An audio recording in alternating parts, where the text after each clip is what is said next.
등기 안 된 새 집 들어가도 되나요? 보증금 못 받는 경우 미등기 신축주택 주택임대차 보호법 적용될까?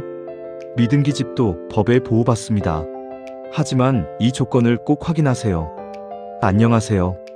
여러분, 복잡한 법률 문제를 속 시원하게 풀어드리는 시니어 법률 탐정 호기심입니다.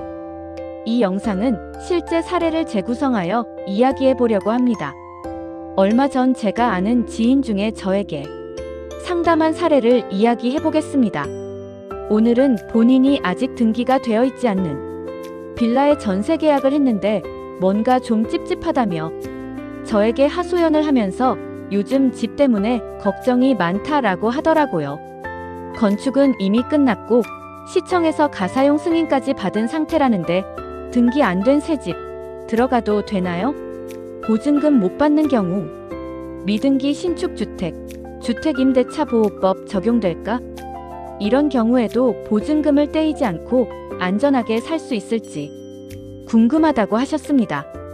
우리 주변에 이런 경우가 많이 있을 것 같아요. 이분의 고민을 함께 해결해 볼까요? 첫 번째, 주택은 어떻게 정할까요? 먼저 주택임대차 보호법이 적용되는 주택이 무엇인지부터 알아봐야 해요. 법률은 딱딱하게 등기부의 주거용이라고 쓰여 있어야 해 라고 말하지 않아요.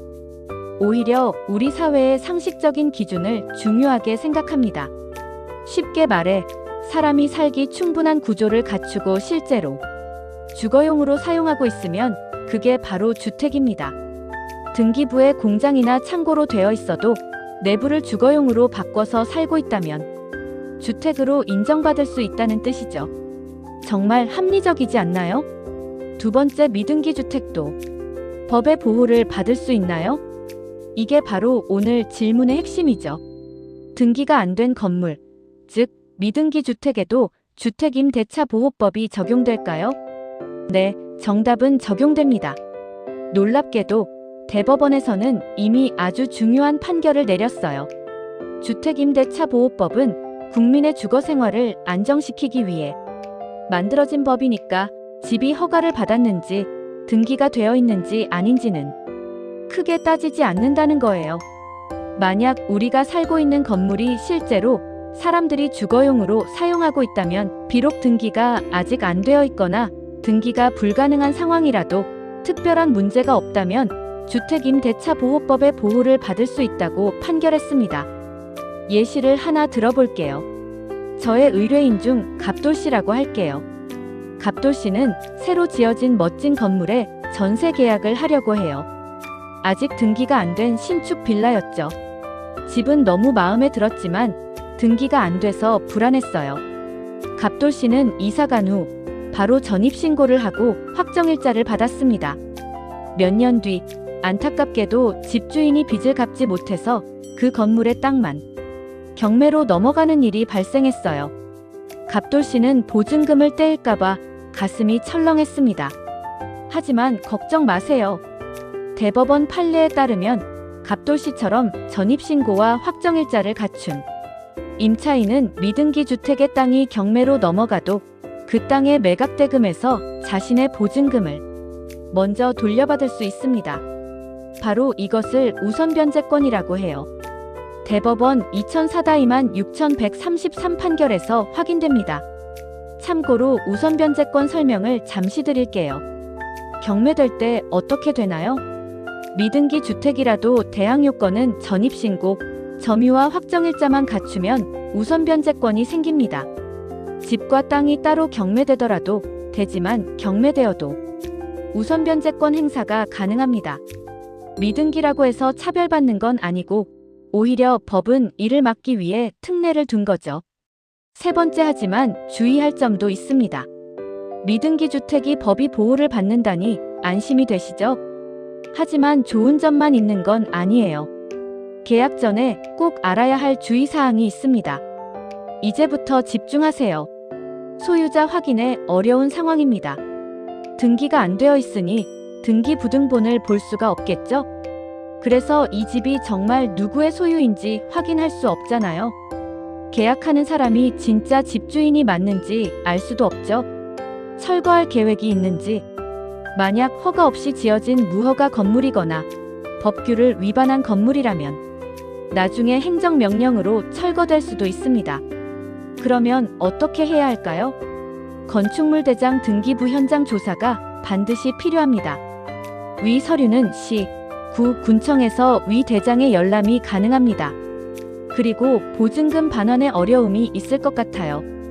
계약 기간이 끝난 후 다음 세입자가 들어와야 보증금을 돌려받는 경우가 많은데 미등기 주택이라 아무래도 불안감 때문에 세입자를 구하기가 더 어려울 겁니다. 이런 위험들을 잘 알고 계약을 진행해야 합니다. 이제까지 영상을 보셨다면 지금부터 내용을 참고하시면 좋을 듯 합니다. 여기서 우린 잠시 공부를 좀 해보고 가시죠. 핵심 내용은 주택임대차보호법의 적용 대상은 어디까지인가? 주택임대차보호법은 등기 여부가 아닌 실제 거주용 주택인지 여부가 기준입니다. 건물 대장에 공장이나 창고로 되어 있어도 사람이 사는 주택 구조면 적용됩니다. 무허가 건물, 사용 승인 없는 건물, 미등기 건물 모두 사실상 주택이면 보호됩니다. 대법원도 판례로 이를 명확히 인정하고 있습니다. 대법원 2007.6 21 선고 2004-6133 판결. 그럼 우선 변제권은 뭐야? 라고 질문을 주시네요. 참고하세요. 경매될 때 어떻게 되나요? 미등기 주택이라도 대항 요건은 전입신고와 점유하고 있어야 합니다. 그리고 확정일자만 갖추면 우선 변제권이 생깁니다. 집과 땅이 따로 경매되더라도 되지만 경매되어도 우선 변제권 행사 가능합니다. 미등기라고 해서 차별받는 건 아닙니다. 소액 임차인은 얼마나 보호받을 수 있을까요? 결론부터 말하면 지역마다 다릅니다. 우리가 말하는 소액 임차인이란 보증금이 일정 금액 이하인 임차인을 말합니다. 이 사람들은 집이 경매나 공매로 넘어가도 일정 금액을 우선적으로 받을 수 있어요. 즉, 은행보다도 먼저 우선해서 받는 거예요. 2024년 기준 소액 임차인 보호는 전국 기준입니다.